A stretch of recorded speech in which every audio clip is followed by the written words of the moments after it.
Going on, everybody? We are back from another episode of the ABJ Podcast, episode 105.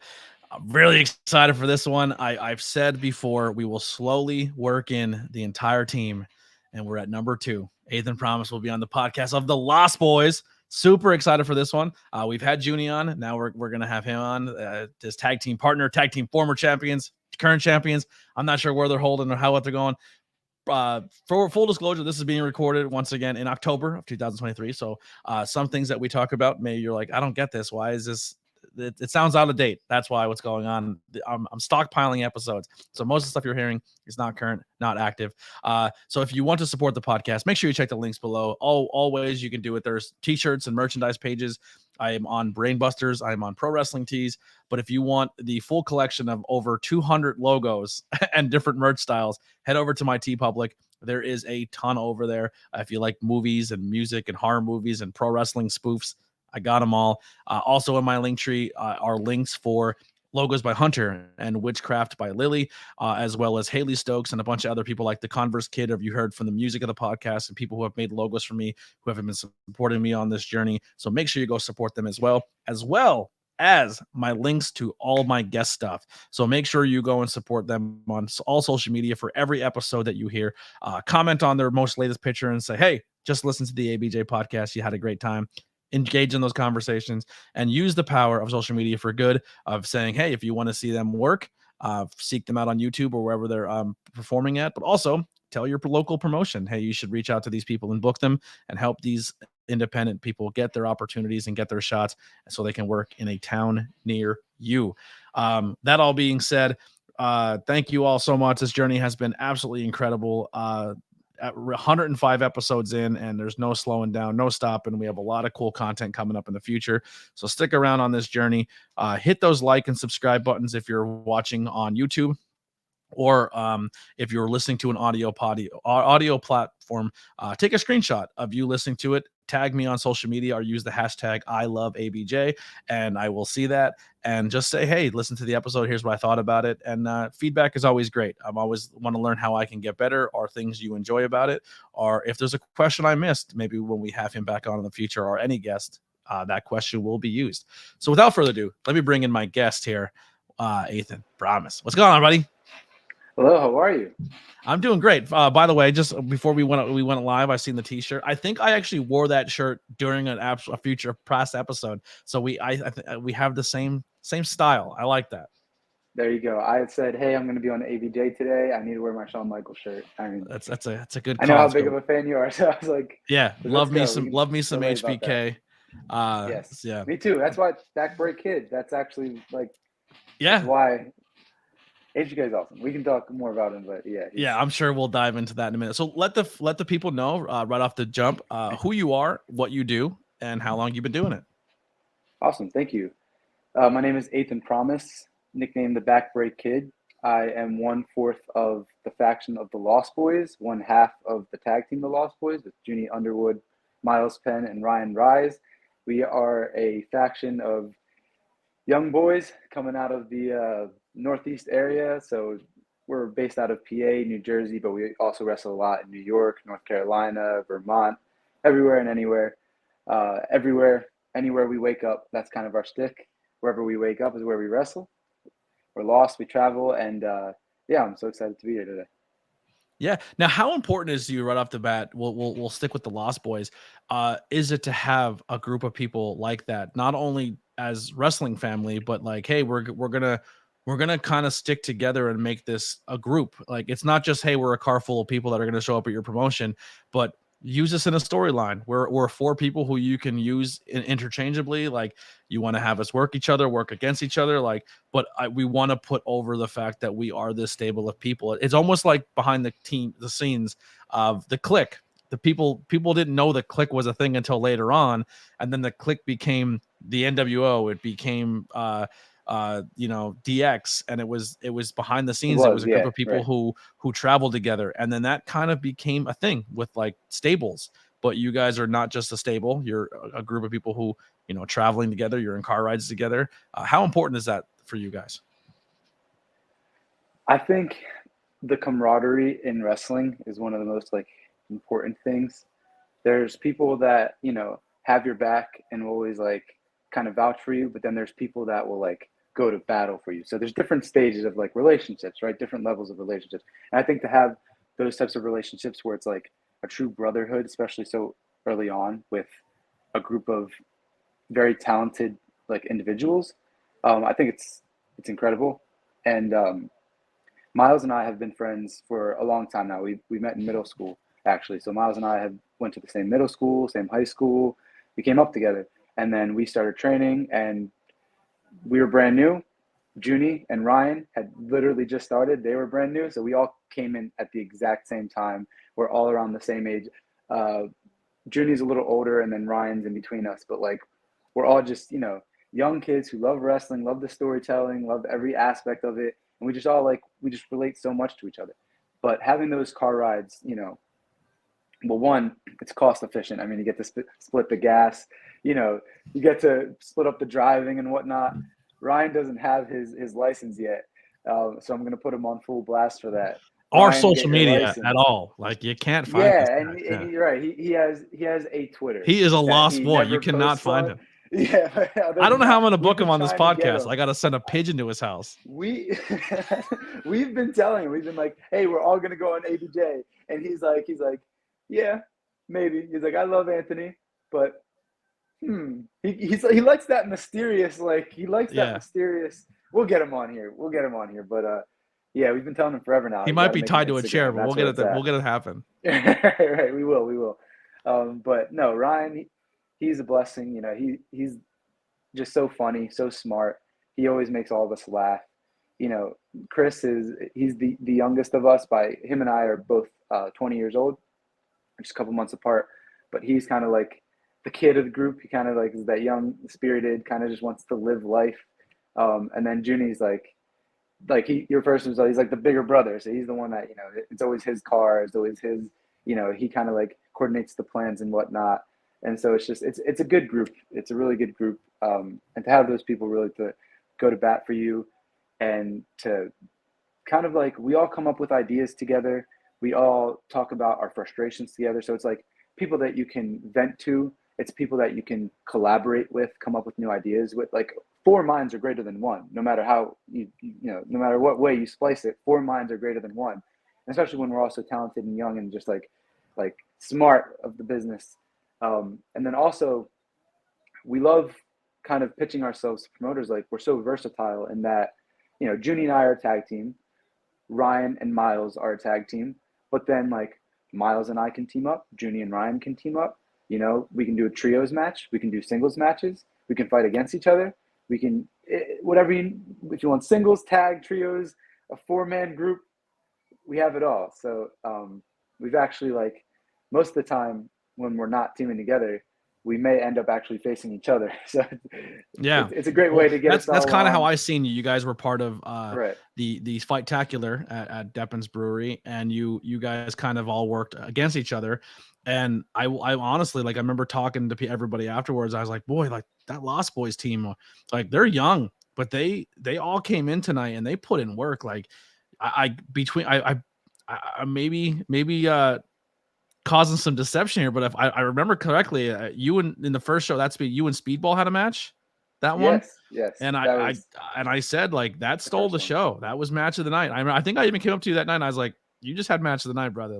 Like, that was very impressive. And then not too far behind you was Junie. Like, Junie had a banger that night at the same time. Like, it was like you guys were the, like, in a match where, Deppin, like, where Janela and Jimmy Lloyd and Speedball and all those big names are there. Like, you guys really rose to the occasion, and you really showed that, like, even young in this business, there's a lot of potential there.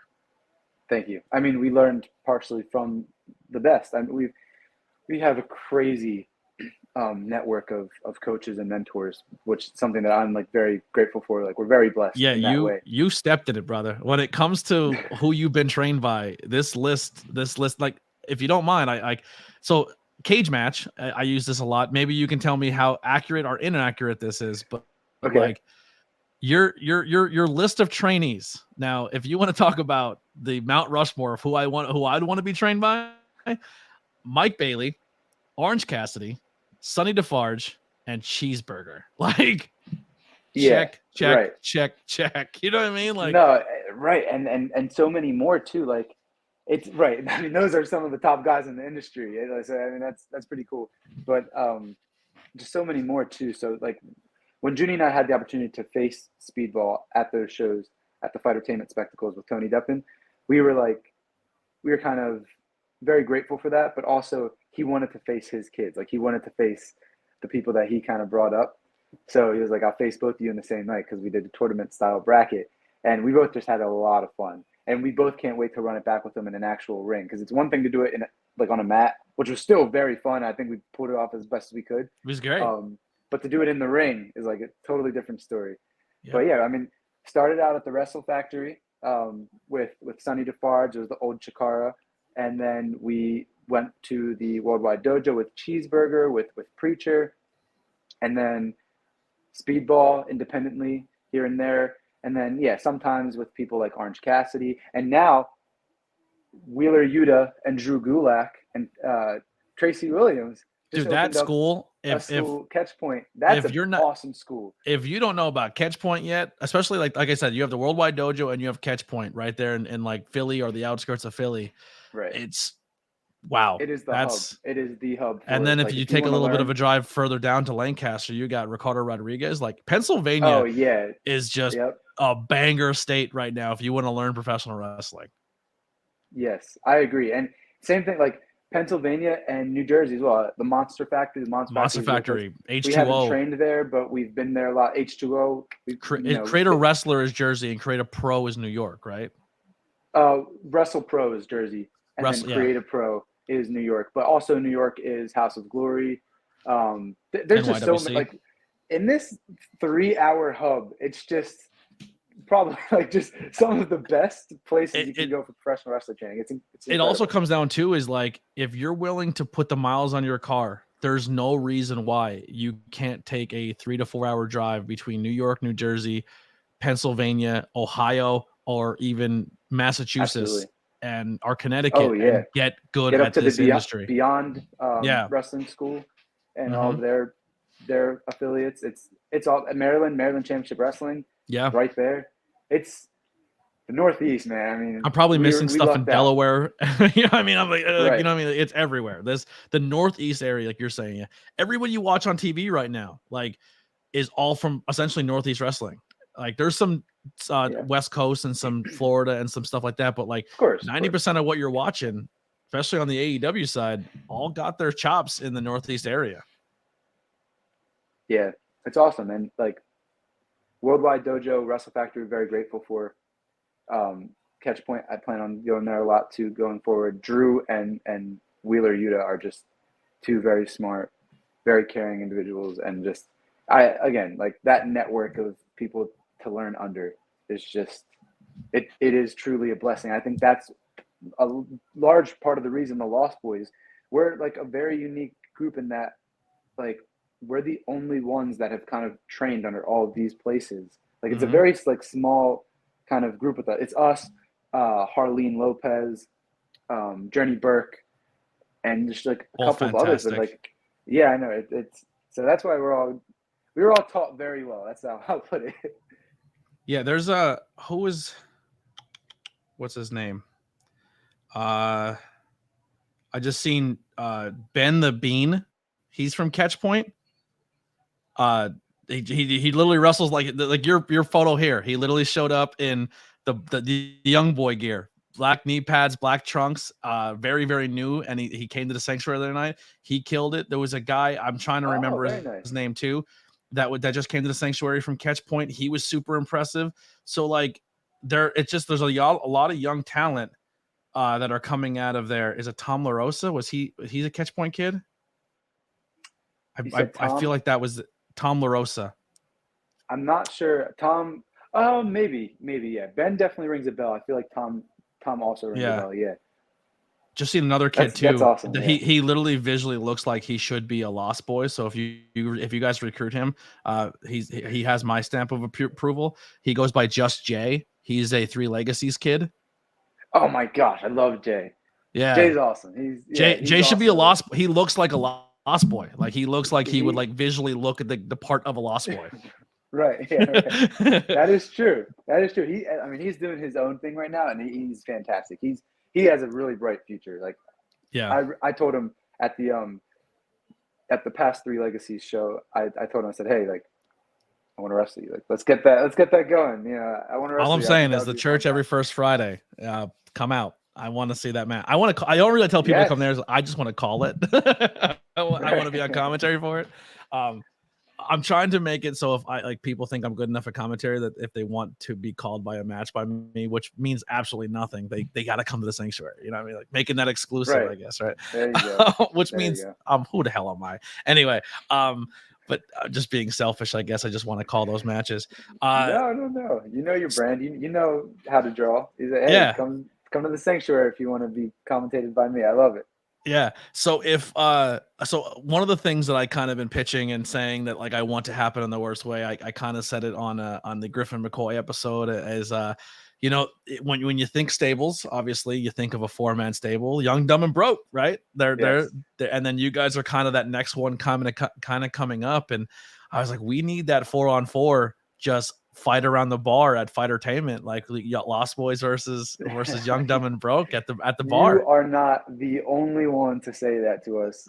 That there have been many people that have actually said that, and that's something that Junie and I and the other ones definitely want. We were talking to Griffin and Jordan, who's been so instrumental in the development of Junie and like so like gracious. He's like, I'm so gracious for him, and he's just so humble and respectful, and just always gives like a helping hand when you need it, and always gives good advice when you need it. But Jordan's awesome, Griffin's awesome, and then the first time I ever met both Charlie and Ellis were both at the Fightertainment show.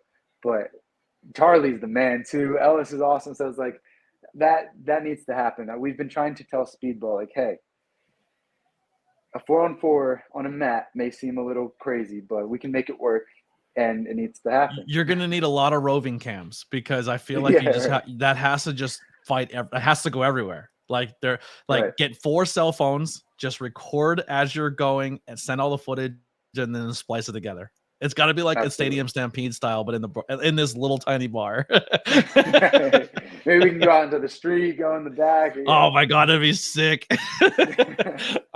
But yeah, and then it has to happen obviously in a ring like that. That's just a matchup that I think is going to be a lot of fun to watch as the years progress. But I'm going to ask you early on the same question I asked Griffin McCoy, and I think it's simple for your team, but I want to see if you get it right. Like, you would know better than me. Who am I? But so I love the Ninja Turtles, right? Yeah, that's another 4-man team. Who is what turtle in the Lost Boys? That's very easy. Junie is Raphael. Really? He's red. Oh, he's okay. I wouldn't have went there. Oh no, absolutely. He has a mean streak to him. He definitely has a hot streak. He's the fire starter. I mean, he's a hothead, right? So he's red. I'm blue. I'm kind of like the moral, like I have very like high morals and very like high ethics and standards for myself. I kind of keep us all straight headed and whatnot. Like, so I kind of like have that Leonardo kind of character. And then the last 2 have been very hotly debated, but I think the last one's super easy. As funny as Ryan is, he's Donatello. And Chris Miles is Michelangelo. See, I would have said Miles is Raphael. 100% Raphael. Okay. I would have said Ryan's Mikey. Why did you say that? I just feel like he's like the brute of the group. Like he's like the bigger guy. He's like every time I've ever seen him, he's ever played heel, and he's always angry, and he has that mean streak to him, like as a character, right? So he reminds me of Raph. But he's someone who can kind of conflict for that leadership role. I would have had you as Donatello, because I feel like you're the intelligent, because Donnie also has the leadership role too, where I mean every turtle has the leadership qualities, right? They all do, but Donnie is like also like the smarts, like, all right, guys, we have to, like, I feel like you're the guy who's like, we have to be here on time. This is how things have to go. Like keeping it, like Junie is the older, so I feel like he would be the Leo, and then Ryan's Michelangelo. That's how I would put it together. We went 2 completely different directions. Yeah, Yeah. I'll tell you what, Ryan is one of the smartest people I've ever met. So Yeah. I would give him the nod. Like he's very goofy in the ring, but behind he's a law student at UPenn at Yeah. University of Pennsylvania. Like he's a very intelligent individual, and I think that's part of why he's so witty and smart, like and so funny in the ring. He just knows. Yeah. Yeah. So that's why I'd Well, say he's down to Mikey's the born leader, but he comes off as he doesn't take it as seriously, so that's why he wasn't given the position. And he's also regarded Right. as being the best turtle. Yeah. All right, there you go. Hey, you can go any type of way. Maybe we have to rearrange our colors a little bit. So if you need legal advice, who are you going to? You going to the Esquire? Or you going to Ryan? So I'll Ryan's put you in the hot seat here. Law school. Journey is actually currently practicing, so I would go to Journey Burke currently. However, once Ryan is an actual lawyer, because once he graduates law school and he actually has that, then probably him, just because he's a little closer. Yeah, it's gonna be it's definitely a benefit to have two legal representations in your group. Like, definitely. I mean, hey, with the Lost Boys, if we ever need, if we ever get into some trouble, we have two people to call. Yeah, absolutely. She's honorary lost. She's a lost girl. She's definitely part of the team. Right. She's definitely the honorary lost girl. Yeah. Yeah. Absolutely. She's the April O'Neil. She's the. There you go. Yeah. Yeah. Yeah. Right. Or Casey Jones. Right. Because Casey Jones is like April fights and the stuff, but Casey Jones is the badass. I feel like she's like more of a Casey Jones. Anyway. And Harley Lopez is Shredder. She's the master villain. Yeah. There you go. Fun stuff. So growing up, you were an athlete, you said. You're very into sports. What all did you play? Growing up, I really played like almost everything. It was more so when I got to high school, that's when I settled on specific sports. But like when I was little, it was football, it was baseball. But then I kind of, as I got into middle school and we started doing like the mile in middle school, like finding out that I was good at long distance running, I transitioned to track and ran long distance for track. And that was also to work on my stamina for wrestling, because I was also an amateur wrestler. And then all of that was for wrestling though. Like all my life, I knew I was going to be a professional wrestler. I knew that's what I wanted to be. I was laser focused. You could ask me when I was 5 years old, I'd say I'm going to be a WWE superstar one day. You could ask me when I'm 10 years old, I'm going to be a wrestler one day. You can ask me when I'm 15 years old, I'm like, I'm going to be a New Japan wrestler. They're like just the evolution, but it's always been wrestling. And everything that I've done in my life has always been for wrestling, straight up. If something doesn't benefit wrestling, it's kind of on the back burner, so track, running, long distance, I knew I needed to work on my endurance, my stamina. Amateur wrestling, I knew that's where I would get the basic techniques down. And then football was kind of like strength training, and just all of that was for wrestling. And then in addition to that, I did theater at the same time. In high school, I did theater, I did acting classes, I did broadcasting classes. All of that was for wrestling. That's so crazy. You were literally putting all the pieces in. You're like, I'm going to be the most well-rounded person. Right. No, as much as you're only as good as you prepare, and you only get out of it as much as you put in. And I've been putting in my entire life so far, so hopefully I get some nice things out of it. But it's so fulfilling though. It's I love amateur. Like I fell in love with amateur wrestling. I did it for pro wrestling, but I fell in love with it as its own sport. Like theater, I did it for pro wrestling, for the performance element, but I fell in love with it as its own art. And that was actually in high school. Miles did the same thing. I kind of, in 7th grade, I was alone wrestling, but then in 8th grade, I kind of nudged him. I was like, hey, like I was captain of the wrestling team. I was like, you need to come over and wrestle. So then he started wrestling. He picked it up very fast, and he kind of just did it for fun at first. He didn't really know what he wanted to be, but he was a big wrestling fan, and I always kind of like had an influence in like, you should be a wrestler. Like, why don't we do it together? And so then also theater, we both just loved performing and just being goofy. So we did theater together. Have you ever been in a production of Peter Pan, and did you play a lost boy? No, that would have been crazy. Because Junie said he played Peter Pan before. Oh, really? Yeah. Judy's played a lot of different characters. That's awesome. No, never Peter Pan. But that would have been something. That would have been a story. Uh, but we kind of did it during COVID. So I was like a junior and a senior in high school during COVID. So That's our a that's junior a year, crazy thing to even think about right there. Like that's an era of like that's I don't know that's probably never gonna happen again. Like they're like those 2 years of yeah. school under a pandemic were so wildly different for people. Like your graduations were done on a Zoom call, right? No, so mine weren't, thankfully, but the class Yeah. before me, mine was done in person. However, it was done split up. Our entire class was split into 3 different graduations, so like we had minimal people Wow. there, and we can only invite Yeah. like 2 or 3 family members, which was kind of lame, but it's okay, you know. It's better than a Zoom call or a drive-by honk, congrats, you know. Yeah, But that's wild. the class before us did have to endure that, yeah. So Did you junior ever year, see I the remember we were. sorry to derail quick, but did you ever see No, you're good. the Zoom call graduations where like they get Zoom call bombed and people just go in there and like troll the Zoom like the graduate like there's a whole thing about the internet. It's like it's hilarious, but it's also like, yo, this is like this kid's big day, and then someone comes in there Right, yeah. and they're just like saying the most offensive things. Like they're in the Yes. chat like roasting the principal and saying the worst stuff ever. Like it's like Right, wow. just trolling, just absolutely Yeah, yeah. trolling. And I honestly, it's like when it happens, it might be like, oh man, it's ruining my time. But like looking back on it, it's like my graduation was done, you know, via a phone call, a video call, and people were trolling my principal, roasting my principal in the comments. Like that's kind of fun to say. Like that's Yeah, me, so I would you have know. loved So it. right. We did Hunchback in the Hunchback of Notre Dame in junior year, and 2 weeks before it was like we are about to start Tech Week, and that's when everything shut down.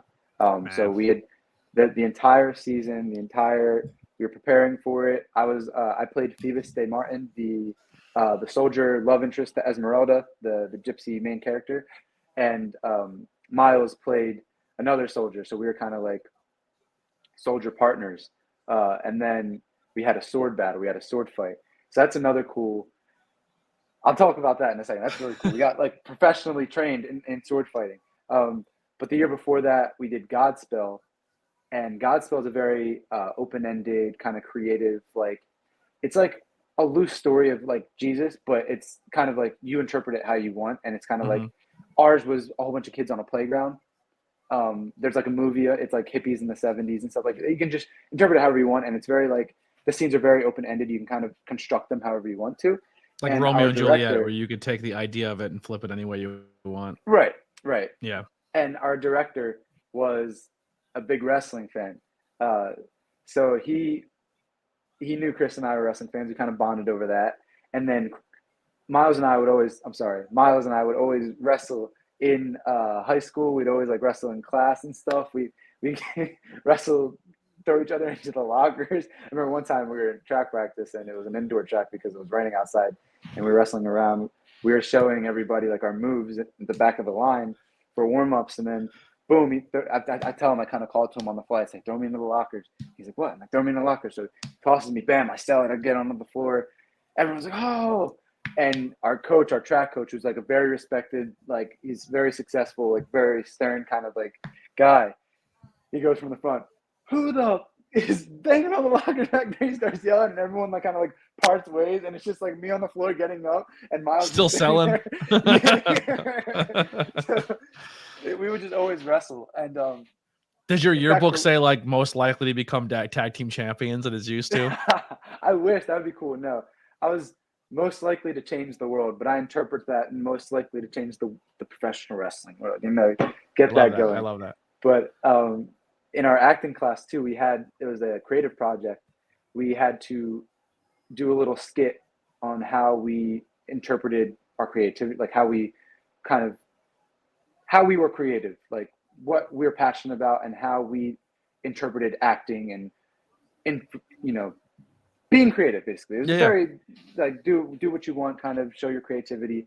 And so Miles and I showed our creativity through wrestling, and we had like a wrestling match for the acting class, like in the theater. It was really cool. But anyways, we showed all this stuff to our director, And he was like, yo, like, we need to incorporate this into the musical Godspell. So I was Lazarus, and Lazarus dies, and so we were like, how do we kill off Lazarus? And I was like, well, I have a replica WWE Championship belt, and Miles can pull off The Rock.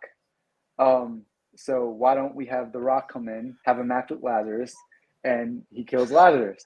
And that's what we did. So the set was a playground.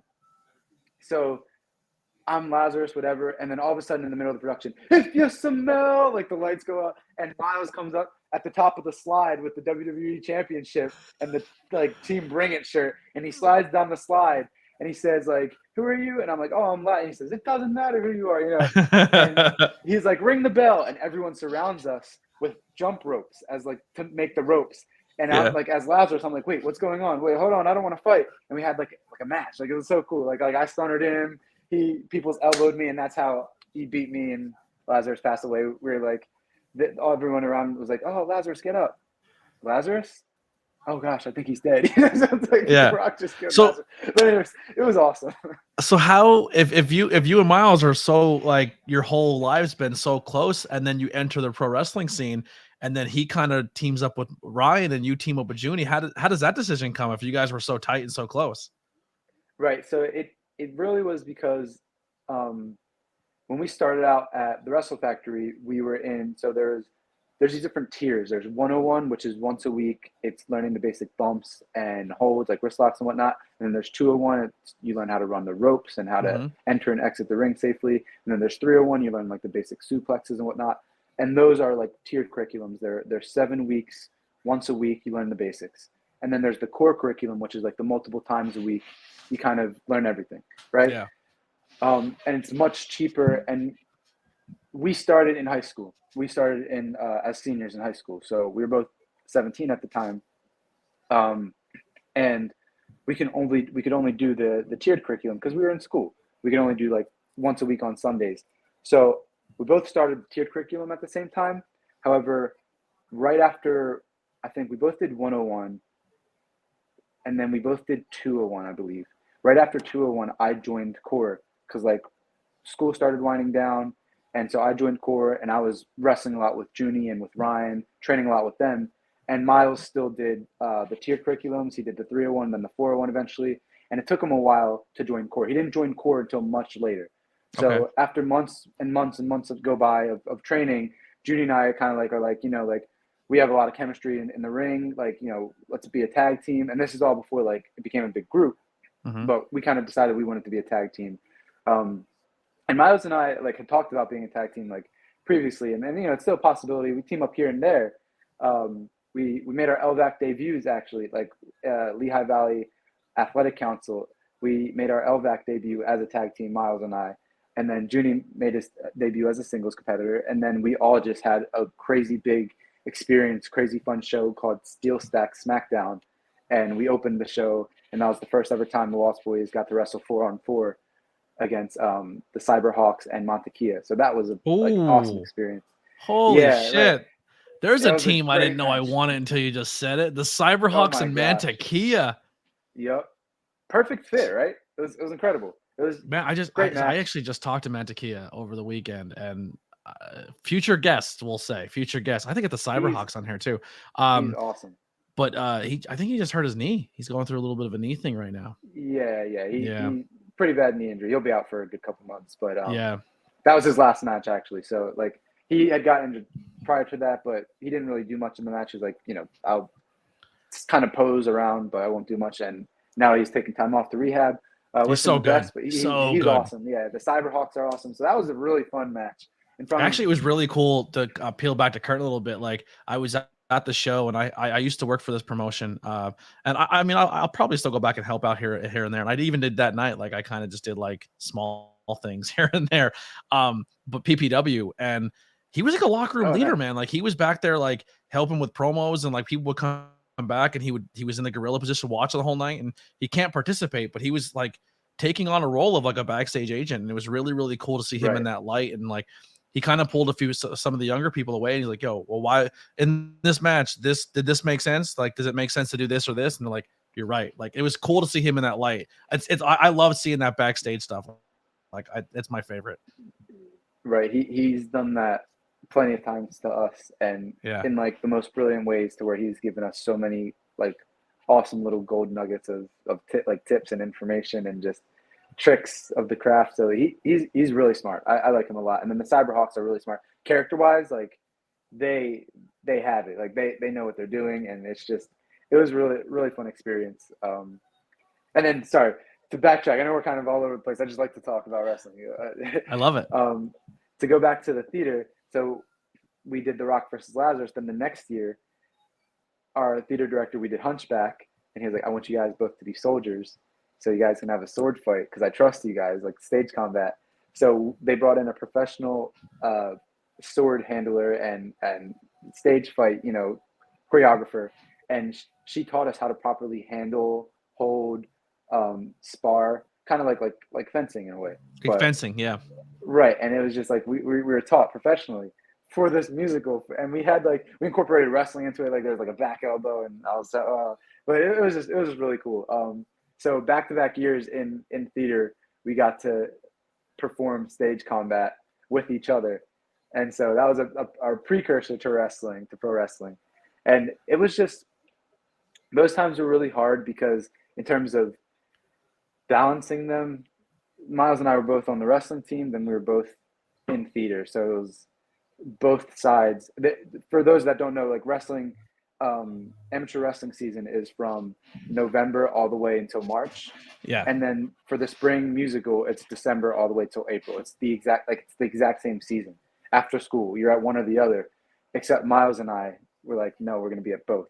So we would go after school. We'd do an hour and a half at rehearsal, and then out of a 3-hour rehearsal, we'd do an hour and a half, then say, thank you, everyone. Peace out. We'd go straight to the wrestling room and join for the second half of the wrestling practice, which was also 3 hours. So we'd do 90 minutes each. And both the wrestling coach and the theater director, supported it. They didn't like it. They're both like, I think it'd be better if you just did one, put all your effort into one. And they may have been right, but at the end of the day, we weren't doing it for we were doing it for wrestling. That's how. Yeah, they were fundamental blocks for you, not future blocks. Right. We were doing it for pro wrestling. We needed both. As a fundamental block. Right. One of my favorite things now, I think, of pre-recording these episodes and not doing them live, so people can't hear episodes before them. So an episode that you guys have already heard, but you have not, is Travis Huckabee, right? So far twice now in episodes and interviews talking to people of how they got through their training and stuff like that. Travis said, I knew I was going to do the wrestling school and I trained my ass off to be prepared. So when I got there, I was ready. There's a lot of people who are like, oh, I want to go do this and I'm a fan. And then they show up and they're like, oh, I realized I was out of shape. Oh, I realized I was in over my head. You are kind of in that same vein as Travis, where you were like, no, here's the building blocks I need to go. And here's how I need to get my cardio up and my endurance up. And historically, Travis went in and won a free scholarship on essentially coming in prepared. And it's funny to hear all of your drive and your mental aspect and how you prepared yourself, because one of the things Travis said in that podcast, or it was either off camera because we talked for a while after, is he really attached himself to you. He really spoke highly of you, of your work ethic and stuff. And it's funny to hear that now. Both of your stories are so insanely similar of how you both knew you were going to go to that exact same location and come in prepared and not kind of dick around. You kind of came in this is what I want, and here's all the steps I did to be prepared for it. So to kind of get that nod of approval from a Huckabee, and then now hearing your story, it makes sense. That's why awesome. he spoke so highly of you. That's really cool. Travis is another one. He was a trainer at the Wrestle Factory. Unfortunately, his last days as a trainer were kind of my first days in course. So I had one class with him as a trainer. Yeah. But as someone who I've kind of shared a locker room with and have had matches with and has trained with at the dojo and whatnot, he's super smart and he takes it so seriously. Not too seriously to where it's not fun, but he takes it so seriously in that he thinks so differently and he thinks so professionally, and in the ring he just takes care so much care of you. He's a true professional. I love Travis. That's cool. Yeah. Travis is, yeah, he's someone He who's was always definitely someone I prepared. wanted to be on the podcast. So I feel like not enough people interview or talk to him, and he's such a good mind. That's why I was like, I need to have Yes. him on. But yeah, he was spoke very highly of you. So with all that prepared, like being prepared and having the mind for wrestling and having all those building blocks, and then you go to your first week of wrestling, did it pay off, or were you still like, oh my God, this hurts like hell? Yeah. No, I don't want to bury how difficult it is and how much it does hurt, because it does, and it is like very difficult. But I was ready. Like I it didn't hurt me. So Miles and I, another thing is I did Krav. It's Israeli self defense. It's like it's an MMA, Krav Maga. Yep. When I was younger, like very early, and one of the first things you learn is a fall break, and it's basically taking a bump. It's how to fall safely if you get knocked down or whatever. You hit your hands on the ground, you kind of disperse your impact, you tuck your head so you don't crack your head, and you put your legs up to disperse everything. So it's like almost exactly like a pro wrestling bump. So like I kind of picked that up, and just all of my life, whether it's in the living room of my house or out back or at the turf, like Miles and I, when we're outside on the turf field for gym class, if we have a second and the teachers aren't looking, him and I would legit practice bumps before we even started wrestling training, That's like awesome. safely, so so when we went in, like the bumps didn't really hurt. And also just wrestling, like amateur wrestling, you get slammed all the time in amateur. If you do amateur wrestling, I feel like is if you can only do one thing before wrestling training, you should wrestle amateurly, because it's so physical, it's so mentally tough.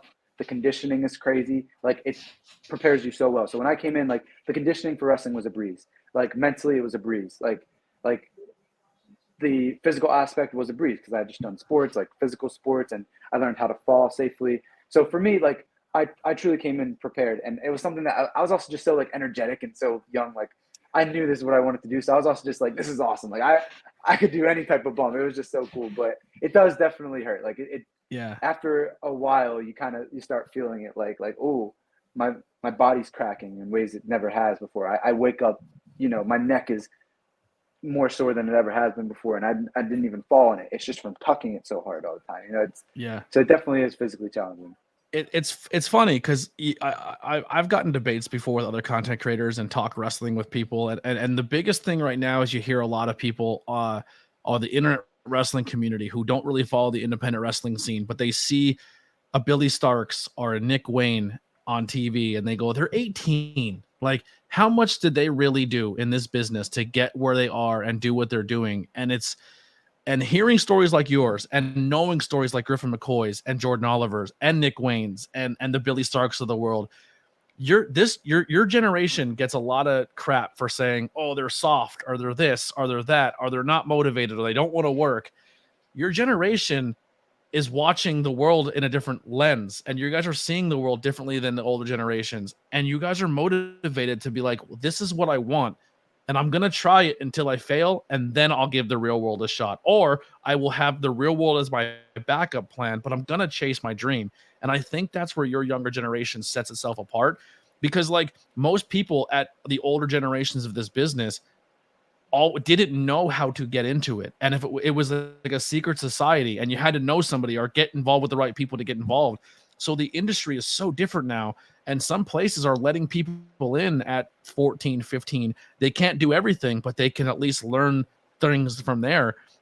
So knowing that you were preparing yourself, or some people do the backyard scene and have people train them, is by the time you guys hit 18, 19, you have logged more hours into this business than some veterans did 10 years in. You know what I mean? Like, and when I say that, like driving to a show, doing an 8-minute match, leaving, and then waiting for the next month because you only work one promotion, but you do that for 10 years. Sure, you're a 10-year vet, but you probably only have 10, 15 hours ring time because you're only getting 8 to 10 minute matches once a month for 12 years, where you guys are doing this daily and training. And some people get their training done and then never go back to training again. That was an old school mentality. Oh, I got my certificate. Why should I keep training? Now I'm going to go do my booking aspect. And then they kind of get lazy. And I'm not trying to be mean about it, but they do. But this newer No, I generation's agree. like, no, Yeah, like and there's some people, the old generation, who are still busting their ass and going to seminars and doing all that stuff. But it's just like this younger generation of talent coming up into this industry are being like the stories is you're being pushed too quickly. But it's like, no, like you guys are out there killing it and you're learning it and you're picking the brains of the veterans and you're doing it the right way and nothing's being handed that's not being deserved or earned. Yeah, I appreciate all that. And people like Billy Starks and Nick Wayne, they were actually like training professionally, as young kids. So Yeah. they know that like I would prepare for it as much as I could and kind of like finagled my way in when I was 17, even though most places you can't start until you're 18. Yeah. But like if I could have started earlier, I would have definitely. So I did as much outside of it as I could to prepare. But yeah, I understand what you're saying. I appreciate that. And the Yeah. thing about always going to training after you start getting bookings is like so important. I understand the aspect of if you're starting to get a lot of bookings, like it can be very hard on the body to train multiple days a week and then also travel and wrestle like bookings multiple days a week. But if you can, and like if you're booked less than 3 times a weekend, like you should try to train at least once a week, if not multiple. Like if you can, you should definitely try. You shouldn't just think like, oh, well, I'm getting booked now, so I don't have to. Like, no, unless you're physically unable to, you should definitely try to continue going to training every single week to Or just show up always and be improve. there. You know, Because even if you're beat up right? and you're You like, can hey, always I'm gonna, still learn. Yeah, yeah, maybe I'm not gonna get in the ring and bump today, kind of let my body rest. But just being there and just being in the atmosphere, you're gonna learn something. right. I don't No, even train. I you don't are. bump. I don't do any of that. But I sit and watch people set up their matches, and I watch people go over things, and I just kind of just sit and like a fly in the wall and watch two people put their match together. And as a commentator, I learn things, and I'm like, oh, okay, that's what they're trying to go here for. Like, oh, that's why they do this to set up for this, and then me on commentary can build off that. You know what I mean? Like, it's kind of good to just be in an environment because you're gonna learn from it. But so you know you're now you're trained, everything's going on, you're taking your bookings, you're doing your matches. What are some matches for you that really stand out that you feel like things started clicking for you, or you had a match where you're like, oh, that just made sense and you felt like it flowed very well and everything just kind of went, like it had that aha moment for you? Yes. So there have been a few. Um, I would say one was the very beginning of this year. I believe it was in February. There was Junie and I were still fresh. I mean, we still are still fresh, but at that point we were like 10, 20 matches in February. If So you we had ask Big wrestled in Dan, Junie Vermont. still only has like 6 matches. Yeah, really. He always busts them. Yeah. Big Dan's awesome. Yeah, yeah. That's something because Junie does like to I worked so hard. I have so many matches. So when Big Dan hears, it's like no, you have 5 matches. Shut up. but it's so we were in February. Bro, real We were quick, like I super interviewed duper Big fresh. Dan. All right, I interviewed Junie, and then I interviewed Big Dan, and then I said that I had Junie on. He goes, "You put Junie on your podcast? The kid has 6 matches. How is he even Yeah, on what a your pod?" greenhorn. just a troll. Yeah, I love Big Dan. yeah, he's He's great. awesome. So in February, we wrestled for this promotion called ETWA in Vermont. And that's actually one of our, that's where we got in pretty much first. And that was like the first, not home promotion, but the first place we kind of really found our footing and Mm-hmm. got so many reps as a tag team. And we're actually wrestling there later this month in October 28th. We're wrestling in Canada, in Stansted, Quebec, Canada, for the Is that your ETWA first tag international titles. booking? So no, it'll be our second. It'll be we wrestled in Canada once before in April, and that's another one of those matches that I was going to say we kind of felt like we turned a different tide. So the February match was a 4-way. It was Junie and I versus the Rat Bastards, who are awesome, versus the Cold Hard Guapos, Diego Alvarez and Johnny Pierce. They're the current ETWA tag champions. They're the ones we're feuding with right now, and the Colony, who were at the time the ETWA tag team champions. So the Ants, Ultimo Ant and Electro Ant, and Okay. so it was a 4-way elimination. And so at this point, Junie and I, we had made our debut for the tag titles against the Ants, and we had lost to them. And it kind of had made our characters go crazy in the sense like Like, oh my gosh, they're ants. They dress up like ants. All the kids love them, but What do you mean but they dress don't even up? care. They dress up as ants, and they're not real ants. And like all these kids love the ants, but they're fakes. And like we were just so bitter that the ants beat us. Oh, we couldn't. So that was like our story. I have a little show and tell for you, quick. Go ahead, you keep telling Very your nice. story. So it was like a story that we were building, and then we had faced the Rat Bastards. We had beaten them. We went the Ants, and then the Cold Hard Guapos had just become a tag team. So then it was this big 4-way, and the first team eliminated was the Colony, and we got the pin, and it was like such a satisfying, like, yes, we finally beat the Ants. But then once we beat the Ants, they were out. We still had 2 other teams to overcome for the tag titles, and it was kind of like a perspective change. It's like wow, we were so focused on beating that team, but like they were just one step in the process of becoming champions. And to this day, we still have yet to become champions for, ETWA. So we're grinding, we're trying our hardest. But that match was just story-wise where Junie and I, like, it was our first 20+ minute match. And there's so many stories. So we went in as bad guys. We went in as ant haters and bad guys. But then throughout the match, because Johnny Pierce is like 6'5", 300 pounds, he's a big guy.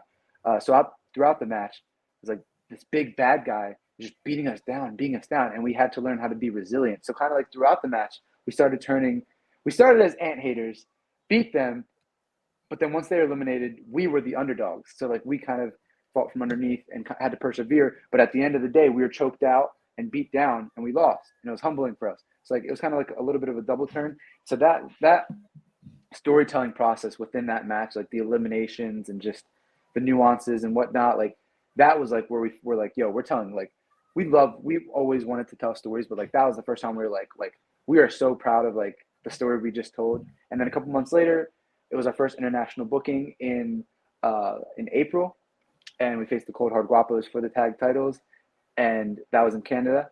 And when we walked through the crowd, it was at an elementary school, and it was just one of the biggest crowds we had wrestled in front of to that point. And it was just electric. That atmosphere is still one of my favorite atmosphere so far in my first year of wrestling in Canada, in front of all so many kids. It was just so cool. They loved us, and so that was another time where we kind of we felt like we turned a different leaf in terms of crowd engagement. There was 5 minutes before we even locked up, and the crowd was just such on our side, and we were just mulling it all in and just soaking in it. And then after the match, even though we had lost, all the kids wanted, there was a line of kids, they all wanted to take pictures of us, and it was just such a beautiful thing. And your representation, that's why I do it. You look young, and you look like the Lost Boys look like a bunch of 19-year-olds who give younger people in the audience that could be me one day. You're a representation of the yeah, absolutely. So I found this at a convention, and this is one of my favorite things I think I own. But here's an old 8x10. Oh, that is so cool. That's the OG Colony. That is so cool.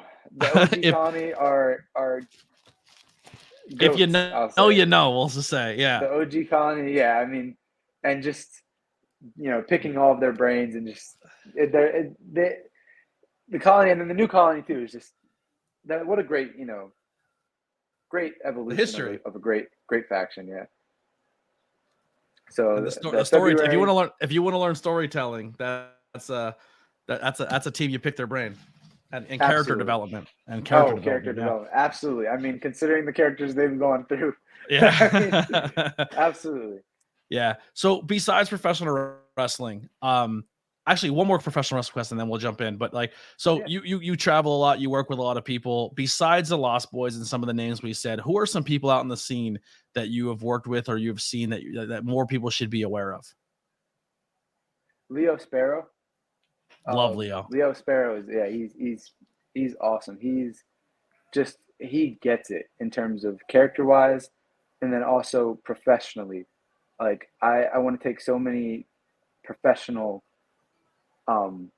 tendencies that he does and kind of apply it to myself and to the Lost Boys. There's two things that he does that I think everyone should be picking his brain on how to doing.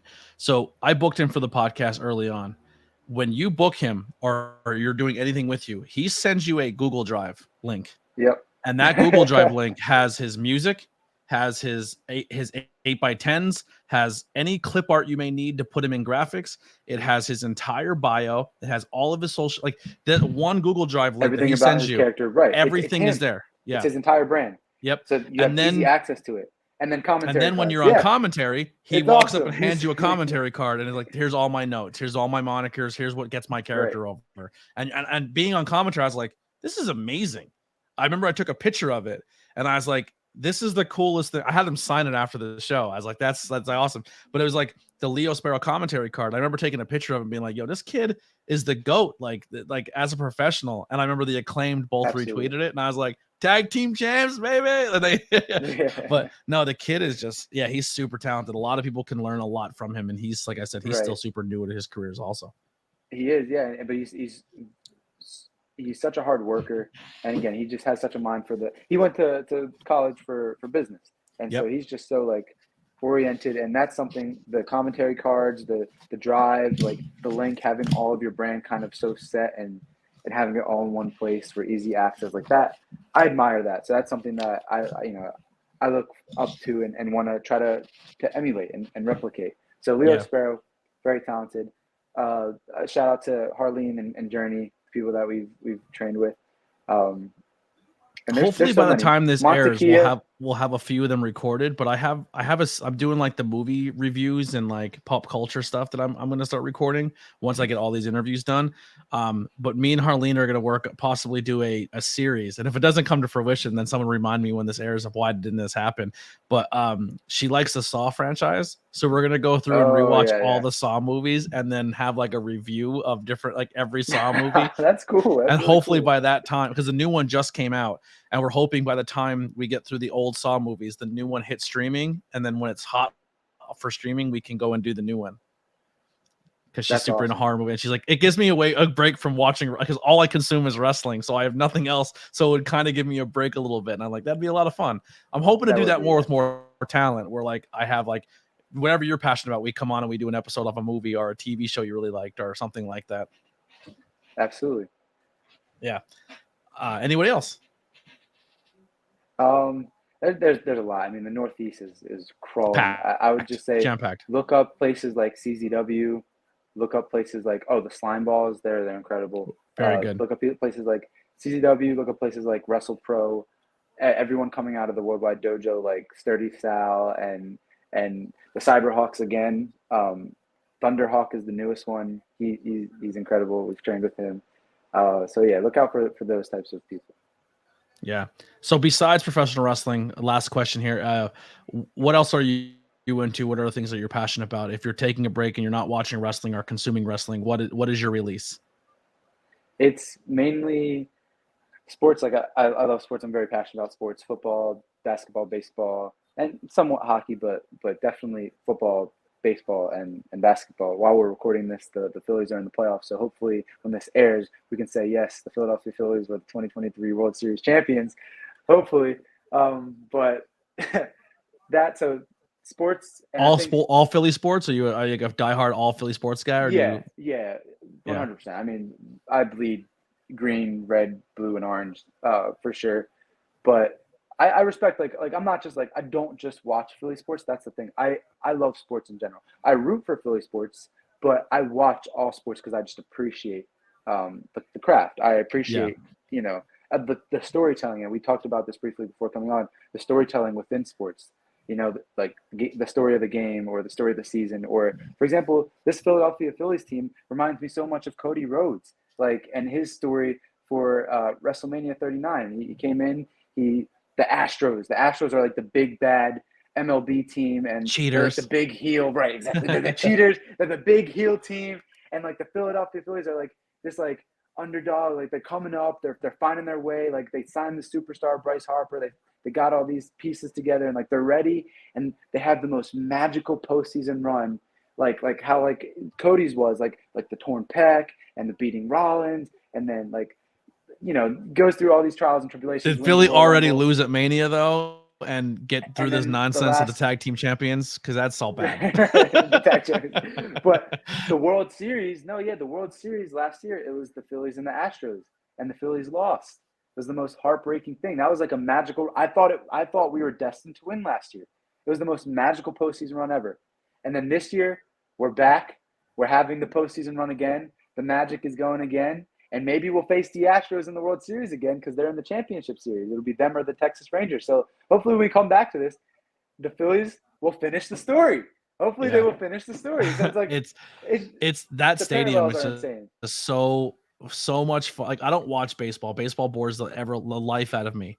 But if it's a Phillies home game, I'm watching it because the fans are electric. crazy. They're Rowdy, crazy. yeah. That's It's why they're one the of best atmospheres. wrestling. Like they're the best sports and they're the best wrestling fans. Like Right. people say, well, what's Yep. the mecca of pro wrestling? I'm like, it's Philly. I don't care what you tell me. Like it's Yeah. Philly. Philly Much almost put appreciated. ECW on a major platform because they were just passionate about ECW. Like if the city of Philadelphia gets behind you, you're in. You're golden. Right. Exactly. It's And even if you're catapulted so not many that good, careers, too. come tell Philly they're not because then you'll get dealt with. You know what I mean? Like Right.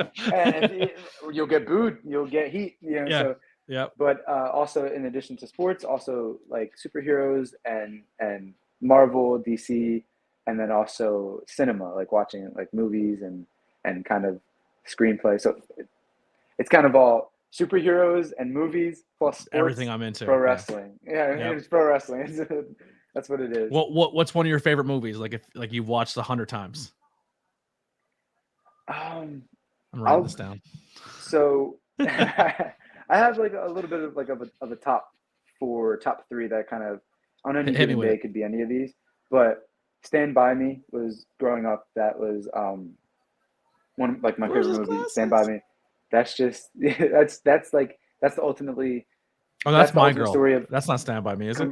Yeah. No, I think it is My Girl. It's glasses. Yeah. Because the Stand By Me is the train track. Like, let's go see a dead body. Yes, right? yes, yeah. The Body. Yes, it's Stephen King's The Body. So that's the ultimate story of like camaraderie and adventure and just 4 young kids finding their way on a train track. Like it's kind of like it's a coming of age. I see what you're doing here. And it's like the Lost Boys. So like, Stand By Me. It really is. I mean, maybe one day we'll have to find a dead body and we'll be in a movie. I don't know, but that would be a great like. So like. Here's where I think the Lost Boys should take it to the next level, right? So like there's a team right now on the scene that I absolutely love and they're super entertaining, not even when they're wrestling, but they do like the travel vlogs. Like they do the vlogging and they get just a camera and they just have fun with it. And that's Primal Fear, right? So when I see like Primal Fear and they're always traveling together, they're always doing stuff, they're always like on the road, they're always like I need that from the Lost Boys. Like I feel like you guys are super creative and you can do fun things, but like, hey, we're on our road to the thing and like just a video you guys walking down the train tracks or running like you're being, you know what I mean? Like I just feel like if you guys to kill time in between things, I feel like that would be a fun project for you guys to take on of just like vlogging. Like even if you do a thing where like you're not together, like you record like a 15-minute segment, he records it, and then you just kind of blend it all together and put it out as like the episode of the Lost Boys, episode 1, and just like kind of learning about you people, learning about you guys separately, but also like when you're together, the moments that you guys have as well. Absolutely. And make it happen and credit ABJ. That's something we've talked about for a while now, and something that we want to get going. Hopefully that happens soon. Hopefully by the time I would watch airs, it. I would subscribe and I would check it out all the time. I think it's good. Yeah, absolutely. Because I think like that's a great way, A, to tell stories, B, to put forth our characters. Like and your brand may not know us, in our brand, right? And just also tell stories like in between matches and kind of like that could be to promotions, that could be very attractive and very, absolutely. Oh, they have a built-in story already through the skits that they're doing separately. So I agree. That's something that hopefully we can get going. We're all kind of busy, really busy in our own ways. Ryan's, law student, and then Miles and I are both in undergrad at our respective colleges, and Junie's imagine Ryan just hard. recording his vlog in class and he just has the tie around his head and just like right, yeah. Well-educated degenerate. That's something. So right, and it ties into Stand By Me. And there's like, I think the first quote of that movie is like there's nothing better than the friends you had when you were 12, and like that it's a coming of age movie, brilliant movie. And then Guardians of the Galaxy, that's my favorite superhero movie. I think that was so well directed. It kind of took all these characters that no one knew anything about and told like each one of their stories so well and kind of combined them all into one masterpiece of a movie. And that's also another group story. And then, yeah, The Wolf of Wall Street. The Wolf of Wall Street is just hilarious. I love Leonardo DiCaprio. That's one of my favorite movies. Trotsky was in that movie. Yes. I've heard it. He's talked to me about that. Actually. He was a stunt double for Jonah Hill in that movie. Yeah, that's so cool. Yeah, that's one of my favorite. So funny. That's one of my. That's what hands that like. I love the Scarfaces and the Goodfellas and the casino movies. Like they're my favorite. I love those gangster movies. Wolf on Wall Street has easily skyrocketed into my top 3 of all time. It's such a good movie. Like I watch it all. Well. I watch it all the time. I watch like I'll be sitting there like, oh, it's on Netflix. I'm like, I'm just hitting play. Like the Quaalude scene. Oh my god. Oh my gosh. Yeah. Right. It's just comedy. It's just pure comedy. Yeah. Pure comedy. It's very, very inappropriate, but it's very funny. It's a great story, though. Once again, it's based on true events. It's a great story. Yeah. Good stuff. So those are probably my top 3. I'd say Stand By Me, Guardians of the Galaxy, Wolf of Wall Street. But if you ask me another day, it might be something else. I might say No Country for Old Men just because Javier Bardem as Anton Chigurh. If you've never seen that, you need to see it because it is incredible. It's the famous coin flip scene in the gas station where he tells him to pick a side of the coin. And he's just like a psychopath. And the gas station attendant's like so scared. And it's the most intense scene you have ever seen. It's like a mastercraft in pacing and acting and delivery in terms of he made my heart beat so much watching that for the first time just by telling this guy, pick a side of the coin. Like the guy's like, well, what's going to happen? He's like, if you win, you win. If you lose, you just pick a side of the coin. Like, you know, like it just, so watch that movie. You haven't, but you know what? That's a great scene, but there's 2 other movies that have a scene like that for me as well. Inglourious Bastards, the floorboard scene where he's like where he knows everything that before it even happens. Like that scene is a great scene where you're having an anxiety attack watching it. The Gangs of New York, how he plays that villain in that movie. That's another one you're like, oh my god. And that's then I have to see. That's on my watch list. Gangs of New York. Oh, it's so good. I think it's Daniel Day-Lewis as the main bad guy in that. I think so. Yes. Yeah, he's such a good actor. He's so good. Oh, one of the best. Yeah. Yeah. So much fun. But, all right. So where can people find you on social media? Where can they support you? Where can they get some Lost Boys merch or some Athan Promise merch? All right. So social media, it is Instagram. It's at Athan_wrestles. Very simple. I'm Athan and I wrestle. So it's Athan Wrestles. And then on Twitter, it is just Athan Promise. And as for merch, you can find us on Brainbusters. If you search in Athan Promise, you can get Athan Promise gear. If you search in the Lost Boys, you can get Lost Boys logo gear. Or if you come to any of our shows, we have a fresh batch of awesome Lost Boys shirts that were just printed by LVAC, and they're the best shirts in the game. So if you come see us at an actual show, you get a great quality shirt as well. And yeah, you can find all the other Lost Boys on Instagram as well, at Junie FS Pro, at Miles Penn Pro. And you actually can't find Ryan on Instagram, but we need to get him on Instagram. So once that happens, you know what we should do? Let's just make a fake one. He'll never know. Right. Maybe I should just post on we'll just like Ryan. Yeah, just make an account and give all the login information to the rest of the Lost Boys and have them run Ryan's account. Right. Get him into some heat that he never knows about. yeah. And then make the account not really Ryan. Right. Just a fan account or something. But it's right. That'd be so funny. And then if he ever takes it over, he could be like, now it's really Ryan. Right. Now he would have a blast on that platform. He's so smart, so funny.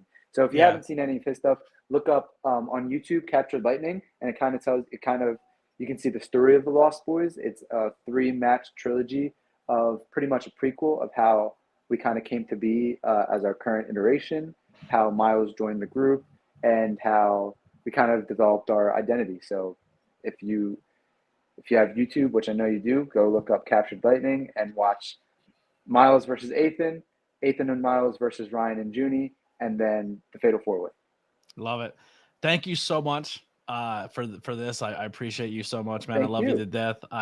We were talking beforehand, and I said I want to get with like 5 or 6 different people, and every 6 to 8 months, I want to have a certain group back on because they're still young to their careers, and I would love to chronicle their journey as we go.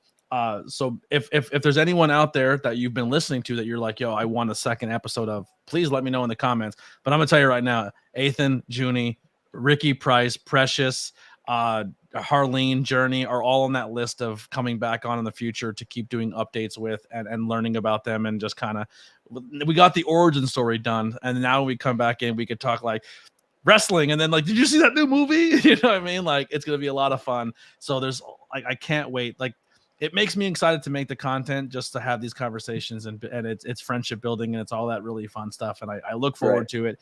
But make sure you check all the links below. Support.